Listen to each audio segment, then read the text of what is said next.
जय हिंद। Welcome to you New Diamond Study Way channel में आपका। और आज चल रहे हैं बीपीएससी 67वीं का जो हम लोग प्री चल रहे हैं, हिस्ट्री से चलेंगे। सैंधव सभ्यता पिछला एक टॉपिक पे वीडियो चले हुए हैं और कुछ बचे हुए हैं जो मैं आगे पार्ट 2 के लिए तैयार हूं देने के लिए। तो आज हम चलेंगे, मोहनजोदड़ो के बारे में जान चुके हैं और हड़प्पा के बारे में जान चुके हैं, लोथल भी जान चुके हैं, हम लोग अभी आगे बढ़ते जाएंगे, देखते हैं कौन कौन से 2 4 5 और हैं जो हम दे देंगे स्थल का नाम। और ये बताइए, क्वेश्चन में पूछा था हड़प्पा सभ्यता किस चीज़ से पहचाना जाता है? पुरातत्व से। किस चीज़ से? पुरातत्व से। और प्रथम सबसे प्रथम कब हड़प्पा सभ्यता का खुदाई हुआ था या खोज हुआ था? 1900। वाह वाह, बढ़िया बात। चलते हैं, अभी हम चलेंगे राखी गढ़ी पे। राखी गढ़ी जगह का नाम है ना, यह स्थल है, पुरातत्व स्थल है जहां मिला है हड़प्पा सभ्यता, सैंधव सभ्यता या सिंधु घाटी सभ्यता का कुछ तत्व। तो ये जो जगह है हिसार पड़ते हैं। कौन सा जगह पड़ते हैं? हिसार जगह पड़ते हैं। और जिसकी जिलाएं कहाँ, राज्य कहाँ है? हरियाणा है। जिसकी स्टेट कहाँ है? हरियाणा है। राखी गढ़ी का जगह हिसार है और स्टेट हरियाणा है। इसकी जो नदी जो है घग्गर नदी पे बसे हुए हैं। किस नदी पे बसे हुए हैं? घग्गर नदी के तट पे बसे हुए हैं। कौन? राखी गढ़ी। अब 1969 में इनका खोज हुआ। खोज कब हुआ? 1969 में इसका खोज हुआ। खोज करता थे सूरजभान, श्री सूरजभान बाबू ना। कौन थे? सूरजभान बाबू। और इन सन कितना है? 1969 में क्या हुआ? सूरजभान जी के द्वारा क्या किया गया? खोजा गया। सबसे बड़ा सैंधव स्थल यहाँ मिला है पुरातत्व का। क्या मिला है? सबसे बड़ा सैंधव स्थल मिला है। इसमें से कहीं से कोई त्रुटि नहीं है कि बड़ा होने का मतलब क्या है? स्थल जो जगह जो है क्या है? थोड़ा बड़ा है। क्वेश्चन आ गया, सबसे बड़ा स्थल कहाँ मिलेगा सैंधव? तो राखी गढ़ी में। कह रहा है मई 2012 को जो है, कब? 2012 में ग्लोबल हेरिटेज फंड, एक संस्थान है जो नाम है ग्लोबल हेरिटेज फंड। क्या नाम है? Global heritage fund. उनके द्वारा ये बताया गया है कि एशिया के 10 विरासत स्थलों के रूप में जब इसका शामिल किया गया सूची में, किसको? राखी गढ़ी को। एशिया के 10 विरासत स्थलों की सूची में जब शामिल किया गया और उसके बाद कुछ बताया गया है और यहाँ स्टार दिया गया है कि इसमें नष्ट हो जाने का क्या है? खतरा बना हुआ। किसको? राखी गढ़ी का। ठीक है। अब आपका राखी गढ़ी के जितने भी क्वेश्चन आएंगे, ज़्यादा से ज़्यादा क्वेश्चन क्या आएंगे कि किस जगह का था, किस जगह है ना, क्या मिला था, यही सब ने लिखना है। तो मिलने में लिख लीजिएगा सैंधव स्थल मिला था और सब क्या मिला था? एशिया में 10 विरासत स्थल, मतलब यही सब लिख दीजिएगा। बात क्लियर है। कौन नदी किनारा है? तो घग्गर नदी के तट पर किनारा में। क्लियर। कालीबंगा के बारे में जानते हैं। कौन सा जगह है? कालीबंगा। और कालीबंगा के बारे में जान लें। कालीबंगा खास करके आप लोग देखे होंगे कि गंगानगर राजस्थान जगह है। कौन सा जगह है? कालीबंगा किस जगह पर है? गंगानगर पर। और किस नदी पे स्थित होगा? तब क्या होगा? घग्गर नदी पर। कौन नदी पर? घग्गर नदी पर।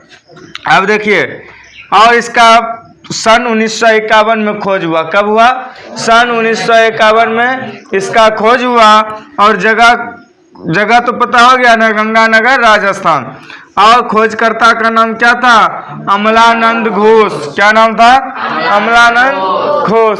और इसका उत्खनन जब हुआ 1961 में हुआ, बीबी लाल और बीके थापर के द्वारा हुआ। किसके द्वारा हुआ? 1961 में बीबी लाल एवं बीके थापर के निर्देश से ये बताया गया कि आप इसका उत्खनन कीजिए। और खोजकर्ता कौन होंगे? अमलानंद घोष। अमलानंद घोष। यहाँ जो है जूते हुए खेत का जो है साक्ष्य प्राप्त हुआ। क्या मिला है?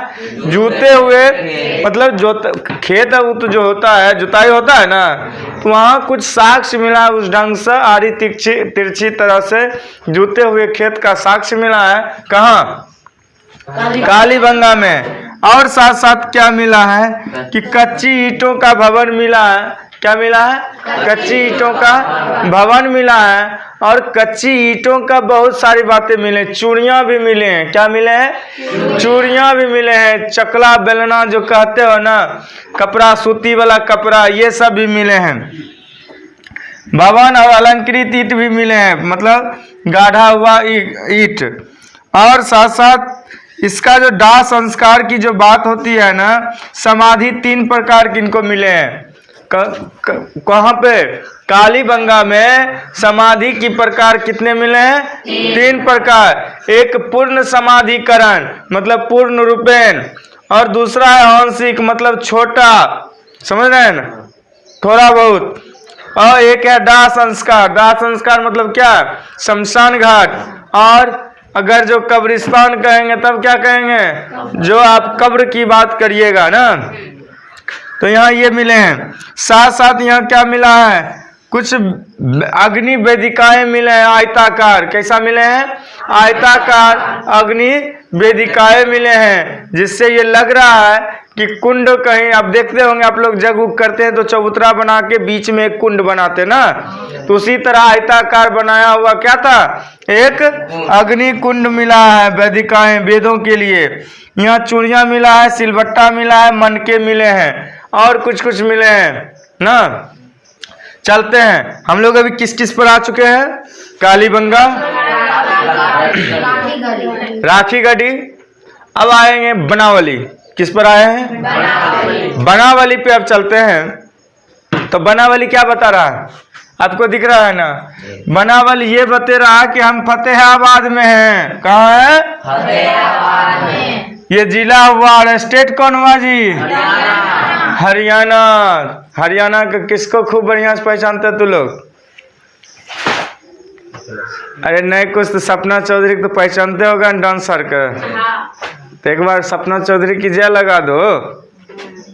चलिए, क्या बोला मैंने? फतेहाबाद और हरियाणा स्टेट है। इसका खोज कब हुआ? 1973 में। और खोजकर्ता कौन है जी? R.S. बिष्ट। कौन है? R.S. बिष्ट। R.S. बिष्ट इसका खोज करता है। और संस्कृतियों के बारे में जानकारी जब हुआ तो इसका जो हड़प्पा से पूर्व, मतलब हड़प्पा से पहले और हड़प्पा कालीन, हड़प्पा के साथ दोनों समय का सांस्कृतिक जो कुछ थे वो सब क्या मिले? साक्ष्य मिले हैं, सबूत जिसको कहते हैं। यहाँ सबसे बड़ी परेशानी था कौन चीज का? जल का अभाव था। ये ना जलाशय था, ना कुआं नजर आ रहा था उतना, ना ही कुछ क्या था? परेशानी था। मतलब जल की आपूर्ति में यहाँ क्या था? बहुत ही परेशानी था। कहाँ? बनावली में। अब देखिए, यहाँ मिट्टी का हल मिला है। क्या मिला है? मिट्टी का हल। मिट्टी का हल। अब दीपावली में आप लोग खिलौना भी मिट्टी के देखे होंगे। कब देखे हैं? दीपावली में खास कर देखते हैं। कोई दीप बनाते हैं, कोई एक उसको क्या कहते हैं? जाता। जाता बनाते हैं। और क्या बना? चुक्का। और क्या बनाते हैं? मटकुरी। और घैला। और क्या क्या बनाते हो? ये ढेर सारे खेल बनाते हैं आप लोग खेलने के लिए, खिलौने। तो ये हल मिट्टी का, खिलौने भी मिट्टी का, समझ रहे हैं ना। और यहाँ सबसे अधिक मात्रा में जौ का मिला साक्ष्य। किसका मिला? जौ का। और जौ मतलब आप लोग समझते हैं। तांबे के वनाग्र मिला। वन आग्र मतलब वाना के अगले भाग का जो तांबा का होता है, जैसे आप लोग लाठी उठी भी रखते होंगे ना, उस पर देखते होंगे खोपा लगा देते हैं, वो स्टील का, लोहा का, पित्तल का ना। उसी तरह वाना का अग्र भाग किससे मिला है? तांबे का मिला है। ये पता है कि हड़प्पा सभ्यता लोहा से परिचित नहीं थे। किससे परिचित नहीं थे? लोहा से। आपका ऑप्शन क्वेश्चन जब होंगे तो आपको आएगा ही आएगा, देख लीजिएगा। अब देखते हैं, ये आपका काम क्लियर हो गया किसका? बनावली का। अब किसको आया जी? धौलावीरा। किसका आया? धौलावीरा। धौलावीरा भी हड़प्पा सभ्यता का ही एक अंग है, एक स्थल है, पुरातत्व स्थल है जो हम लोग खोजे हुए हैं। धौलावीरा जो है जगह है भचाऊ। क्या है जगह? भचाऊ तालुका। याद हो जाना चाहिए। धौलावीरा भचाऊ तालुका की जगह हुआ, उसका जिला हुआ कच्छ। और कच्छ कहाँ है जी? गुजरात में है। कहाँ है? गुजरात में है। और इसका खोज कब हुआ था जी?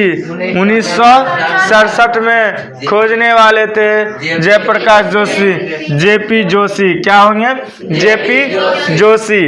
अब यहाँ क्या करें, धौलावीरा जो है सिंधु लिपि के 10 बड़े चिन्ह को जो है बहुत बड़ा चिन्हों का एक शिलालेख खोजा था, मिला था वहां पे। धौलावीरा में क्या मिला था? 10 बड़े चिन्हों का बड़ा बड़ा शिलालेख मिला था। और यहाँ क्या था कि जल का भी आपूर्ति बहुत ही महत्वपूर्ण था। एक जलाशय कुंड भी मिला था। क्या मिला था? जलाशय कुंड, जलाशय स्थल, बहुत बड़ा एक जलाशय स्तर भी मिला था, स्थल। और इसको भी 3 भागों में बांटा गया। जानते हैं कौन कौन भाग? एक दुर्गा भाग में था, एक मध्यम नगर था, एक निचला नगर था। गाँव घर में आप लोग बसते हैं तो कहते ना वो बिचला टोला, एक अगला टोला, एक पिछला टोला, कहते हो ना। उसी तरह उस समय में एक था दुर्गा भाग, ऊपर वाले भाग, दूसरा था मध्यम भाग, एक था निचला भाग। क्लियर? यहाँ एक स्टेडियम मिला है। कौन स्टेडियम? खेल का मैदान, अर्थात खिलाड़ी भी वहाँ पैदा हुआ करते थे ना। धौलावीरा में धौलावीरा में क्या मिला? खेल का मैदान मिला, अर्थात हम लोग कह सकते हैं स्टेडियम मिला। और इतना समझ में आ गया होगा कि स्टेडियम किसके लिए मिलता है या खेल का मैदान किसके लिए होता है ना? खाने के लिए, कूदने के लिए ना, कूदने के लिए, खेलने के लिए, डांस करने के लिए। जो करना है सो कीजिए, कोई दिक्कत नहीं, मना थोड़े करेगा। डांस करोगे तो नहीं होगा डांस, उस पर क्या होगा ना। चलिए क्या कहेंगे? सुरकोटदा। सुरकोटदा कहाँ स्थित है पता है आपको? कच्छ, जो गुजरात जिला मतलब राज्य में। कच्छ जिला है, राज्य क्या है? गुजरात है। और इसके 2 दुर्ग बनाए गए हैं। 2 क्षेत्र था निवास स्थान का, एक दुर्ग था, गढ़ी था, और एक आवास था। क्या था? 2 टाइप के रहने की व्यवस्था था, 2 प्रकार का बनाया गया था, 2 भागों में बांटा गया था, एक गढ़ी और एक आवास। अब आगे चलते हैं। यहाँ जो मिला है कब्रिस्तान, समझते हैं ना, वहाँ से एक कलसा समाधान मिला है। मतलब कि जो मरने के बाद जो आप लोग कब्रिस्तान में देखते होंगे गाड़ दिया जाता है, तो उस समय देखते होंगे कुछ कुछ डाल देता होगा। उसी तरह एक कलसा भी मिला है, कलश मिला है। क्या मिला है? कलश भी मिला है। कहाँ मिला है? सुरकोटदा में। और साथ साथ घोड़े के कुछ हड्डियां भी मिले हैं। क्या मिला है? कुछ घोड़े की हड्डियों भी मिला है। कहाँ से? सुरकोटदा से। अब चलते हैं दाइमाबाद। दाइमाबाद ये अहमदनगर है, जहां महाराष्ट्र पड़ता है आप लोग का। ये दक्षिण दिशा में स्थित है। ये क्या है? दक्षिण दिशा, महाराष्ट्र के मतलब सिंधु सभ्यता के दक्षिण जगह में स्थित है। सबसे दक्षिण स्थल ये है। कौन? दाइमाबाद। किसका? हड़प्पा सभ्यता या सिंधु सभ्यता का। अब कह रहा है यहाँ जो है चलते हुए रथ, मतलब रथ चलते हुए, मतलब चलाने वाला कौन होगा? मनुष्य होगा। दूसरा आप लोग देखे होंगे बैल के भी देखे होंगे, लेकिन यहाँ के हिसाब से चलेंगे तो सांड का यूज करता था और एक गेंडे का यूज करता था। किसका? गेंडे का। तो रथ चलाते हुए मनुष्य, गेंडे और सांड का आकृति मतलब चित्र, फोटो जिसको कहते हैं, वो प्राप्त हुआ है। कहाँ से? दाइमाबाद से। और मृदभांड और मोहर और तस्तरी, प्याला, चाय पिए वाला, ये सब कहाँ से प्राप्त हुआ? दाइमाबाद से प्राप्त हुआ है। दाइमाबाद के लिए इतना ही है, छोटा छोटा निकलते जाता हूँ। मेन अगर जो जान कहिए तो यही सब में कालीबंगा, हड़प्पा, मोहनजोदड़ो, इस सब में ज़्यादा क्वेश्चन भी पूछता है। धौलागिरा, लोथल, इस सब से पूछ देता है। इसमें भी थोड़ा थोड़ा जान लेंगे हम। रोपर में चलते हैं। रोपर का अभी आधुनिक नाम जो वर्तमान में चल रहा है इसका नाम है रूपनगर। वर्तमान नाम क्या है? रूपनगर। रोपर का वर्तमान नाम रूपनगर। ये पंजाब प्रांत में है और साथ साथ सतलज नदी के किनारे स्थित है। कहाँ किनारे स्थित है? सतलज नदी के किनारे स्थित है। और इसकी खोज 1950 में बीपी लाल ने किए थे। इसकी खोज किसने किया? 1950 में बीपी लाल ने किए। और खुदाई किसने की है? यज्ञदत्त शर्मा ने 1953 से 1955 में करवाए। और यहाँ मिला क्या खुदाई के बाद, उत्खनन के बाद?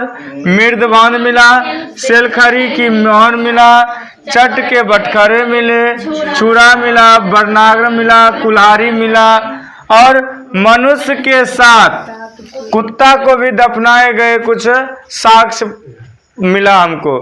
मतलब कि पालतू कुत्ता जो होता है, कभी कभी नहीं होता है कि चल भाई इसको भी ले जाओ।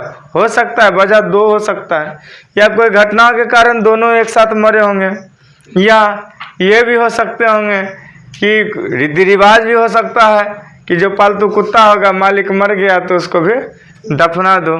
कहना मुश्किल है क्योंकि हम लोग देखे नहीं हैं। तो ये आपका किसका हो गया? रोपर। रोपर के एक बार और रिपीट कीजिए। रोपर का वर्तमान नाम रूपनगर। प्रांत पंजाब और नदी सतलज। सन 1950 में बीपी लाल के द्वारा क्या हो गया? खोज किया गया। और 1953 से 1955 में क्या कर दिया गया था? यज्ञदत्त शर्मा के द्वारा खोदा गया था।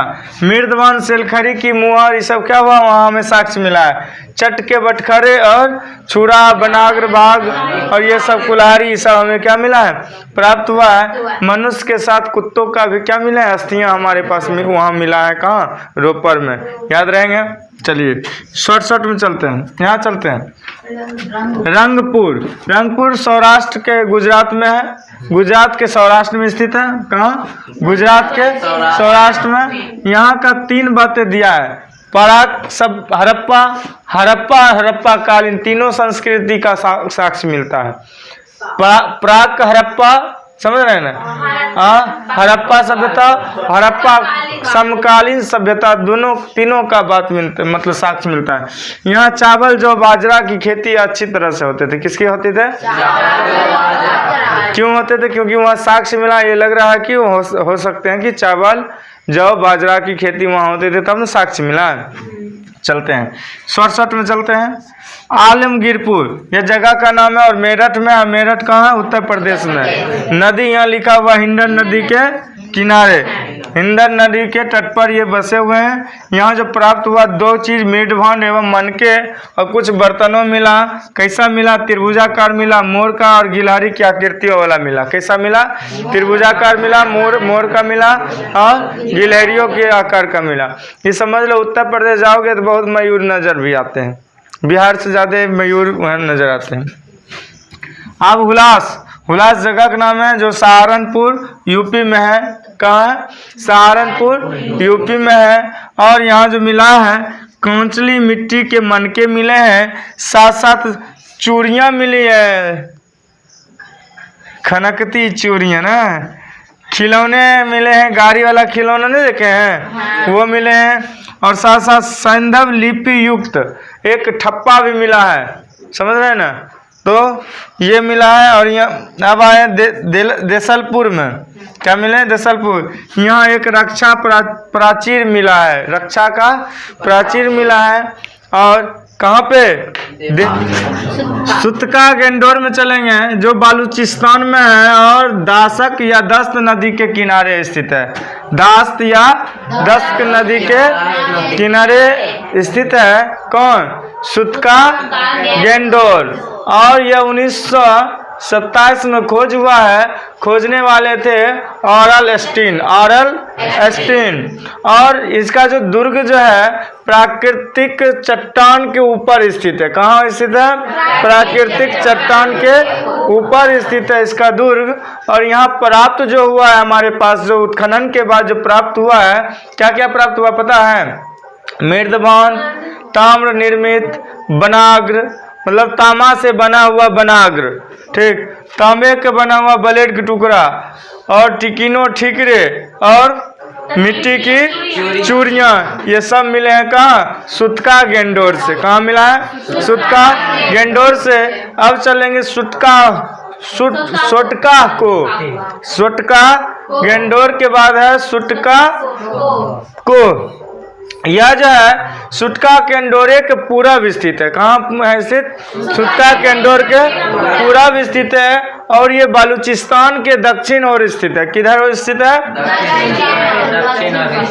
जो बालकोट बंदरगाह के तरह ये खड़ा है, और ये उसी तरह से बसा हुआ है। अब कह रहा है हड़प्पा पूर्व और हड़प्पा कालीन दोनों संस्कृति सभ्यताओं का इसमें साक्ष्य मिला। क्या मिला है? हड़प्पा के पहले और हड़प्पा के समकालीन जो था सभ्यता, दोनों का सांस्कृतिक सभ्यता में क्या मिला है? साक्ष्य मिला है। भवन निर्माण कच्ची का था, बट नालियां बनल था पक्की का। घर था कच्ची का, लेकिन जो वहां जो नाला उला जो जा रहा था वो सब पक्की का बना हुआ था। अब यहाँ सीप की उद्योग बहुत महत्वपूर्ण था। वहाँ किसका उद्योग खूब था? बढ़िया, सीप समझते हो ना? ठीक। वहाँ पक्की नालियाँ जरूर था, लेकिन उद्योग में क्या था? सीपों का उद्योग बहुत जोर शोर से चलता था, और सीप का ही बहुत बातें यहाँ दिया हुआ है। सीप से बना चूड़ियाँ के टुकड़े भी वहाँ मिला है साक्ष्य में। क्या मिला है? सीप से चूड़ियाँ भी मिले हैं हजारों के संख्या में। समझ रहे हैं ना? अब बात हो रही है कहाँ? भगवानपुरा, जो कहाँ है? कुरुक्षेत्र में, हरियाणा राज्य में। और कहाँ स्थित है? सरस्वती नदी के दक्षिण किनारे में, दक्षिण तट पर स्थित है। और इनका खोजकर्ता, मतलब उत्खनन करता थे जेपी जोशी, और संग संग उसमें मिला क्या? सफेद, काले और आसमानी रंग की कांच की चूड़ियाँ, और मनके भी मिले हैं बने हुए। क्या मिले हैं? मनके भी साक्ष्य मिले हैं। अब चलते हैं, फटाफट चलते जाते हैं मांडा में। मांडा कहाँ है? जम्मू कश्मीर में। कौन नदी के? चेनाब नदी के दक्षिण। और खोजकर्ता जेपी जोशी और मधुबाला ने उत्खनन किया ना। इसमें सभ्यता कौन कौन आ रहा है? प्राक सैंधव, विकसित सैम, उत्तरकालीन सैंधव, तीनों सभ्यताएं, सांस्कृतिक सभ्यताएं आ रहे हैं। और मिला कौन कौन चीज? मिट्टी के ठिकरे, हड्डी के, उस वक्त से तांबा मिलता था, अब हड्डी के बनाग्र मिला है, और चट ब्लेड मिला है, कांच से बना हुआ पिन मिला है, और आधा अधूरी मुहर, टूटी फूटी मोहर मिला है। अब चलते हैं सनौली बरोट तहसील है जगह, और जिला है बागपत, और स्टेट है यूपी। वाह वाह। और क्रमबद्ध रूप से जानते हैं क्या यहाँ मिला है? 125 मानव का लाश। जना अभी कोरोना में नहीं देखा था, कुंड खून के लंबा लंबी लाश को बिछा दिया, उसी तरह 125 लंबा लंबी उत्तर से दक्षिण की ओर करके क्या किया? खाली मानव का क्या मिला? अस्थियां मिला है। सावधान में उत्तर दक्षिण की ओर 125 मानव की अस्थियां क्रमबद्ध मिला है, मतलब एक लगातार मिला है। इना की एक यहाँ और एक वहाँ, एक लगातार। समझ में आई? इसमें अब चलते हैं थोड़ा और, इसमें और सटा लेते हैं। मिस्र की सभ्यता का विकास नील नदी के द्रोणी में हुआ है। नोट करते जाइए। मिस्र की सभ्यता का विकास नील नदी के द्रोणी में हुआ है, और मिस्र को नील नदी का उपहार कहा जाता है। मिस्र को क्या कहा जाता है? नील नदी का उपहार कहा जाता है, क्योंकि इस नदी में के अभाव में यह भूभाग रेगिस्तान हो जाता है। क्या हो जाता है? अगर ये नदी ना आवे तो क्या होगा? मिस्र जो होगा क्या हो जाएगा? रेगिस्तान हो जाएगा। सुमेरिया सभ्यता क्या है? सुमेरिया सभ्यता का लोग जो है क्या करता है? प्राचीन विश्व के प्रथम लिपि का क्या है? आविष्कारक थे, आविष्कर्ता थे, आविष्कार किए थे, आविष्कर्ता थे। जो लिखना होगा लिख लीजिएगा। कौन? सुमेरिया सभ्यता। मिस्र नील नदी को क्या कहते हैं? नील द्रोणी का उपहार का मिला है, और सुमेरिया सभ्यता क्या किया था, जो प्राचीन जो पुराना काल का जो लिपि था उसका आविष्कार करता थे।